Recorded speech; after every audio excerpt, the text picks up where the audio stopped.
திமுக அரசு, திராவிட மாடல் அரசு தொடர்ந்து இதை எதிர்த்து போராடிக்கிட்டு இருக்கு.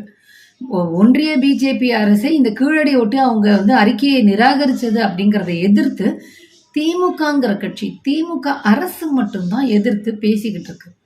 அப்போ திராவிடம் அப்படின்னா வேற மொழி பேசுபவர்கள், தமிழர்கள் அல்ல அப்படின்னு பேசியவர்கள் பிஜேபியை எதிர்க்கிறாமல் எந்த கூப்பில் உட்காந்துக்கிட்டு இருக்கிறாங்க, இல்லை எங்க போய் புல்லு புடுங்கிட்டு இருக்கிறாங்க அப்படின்னு கேட்க வேண்டியிருக்கு இல்லையா? திமுகவை மொழியின் அடிப்படையில், அது திராவிடம் அப்படிங்கிற பேரின் அடிப்படையிலேயே புறக்கணிச்சுக்கிட்டு இருக்கிற கும்பலுக்கு நம்ம என்ன சொல்றோம் அப்படின்னு சொன்னா, திராவிடம் equal to Tamil, Tamil equal to திராவிடம் அப்படின்னு நம்ம சொல்லியாச்சு. அப்போ திராவிட முன்னேற்ற கழகம்னு கட்சி வச்சுட்டு இருக்கக்கூடிய திமுக தான் தமிழர்களுடைய பண்பாட்டுக்காகவும் அடையாளத்துக்காகவும் உரிமைக்காகவும் போராடிட்டு இருக்கு.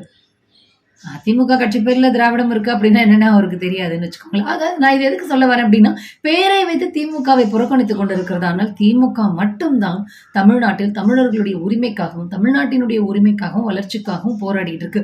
அவங்க மட்டும்தான் இதை எதிர்த்து கேள்வி கேட்டுட்டு இருக்காங்க, பேசிக்கிட்டு இருக்கிறாங்க.